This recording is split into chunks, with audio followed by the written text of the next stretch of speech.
E pra të nderuar miq, ja ku po ritakohemi sërish së bashku në kanalin Monitor TV për të sjellur pranë jush diskutimet dhe hatërmbetjet dhe në fakt shfaqsimet që po bëjnë banorët brenda në shtëpinë e Big Brotherit.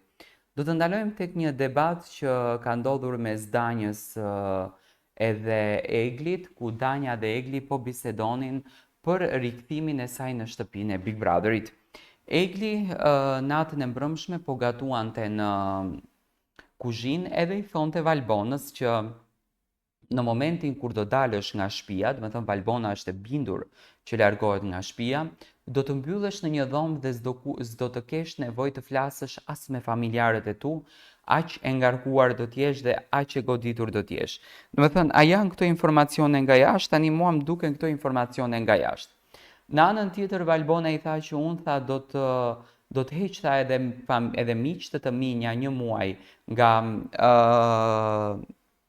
jeta ime, në kuptimin sepse dua të qetësohem edhe dua të rimarr veten, është mëse normale sepse të qenurit e izoluar është një botë krejtësisht tjetër dhe kur dalësh në një botë tjetër të duhet pak kohë për të marrë veten. Pas atij diskutimi që vajzat apo asaj bisede, mos e quajmë diskutim, që vajzat po bënin mes njëra tjetrës, Egli u shtri në dhomë dhe i thonte Danjës që unë kam arritur të kuptoj që nga kjo marrëdhënie që unë kam bërë, unë kam lënduar vetëm veten time, asgjë më shumë. Ndërsa Danja i thonte që kur unë e kam patur ishin tim, më është dashur që të krijoj mendime të ftohta për të mendoj momente vetëm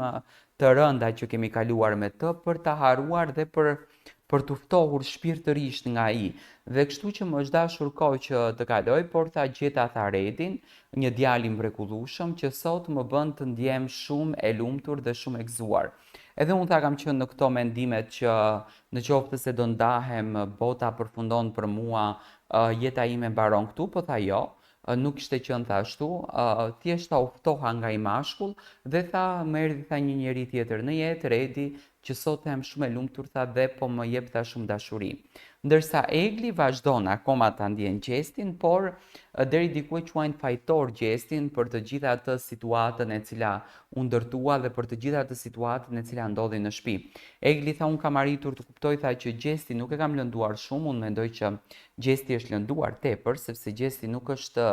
një njeri pa ndjenja që të mos lëndohet, nuk është një njeri pa shpirt që të mos lëndohet, por unë tha e kam lënduar thjesht veten time dhe tha e kam dëmtuar veten time deri diku në këtë raport e tha që mua tha më është dashur që të krijoj. Do kisha dashur të marr mendimin tuaj si e shikoni ju qëndrimin që në fakt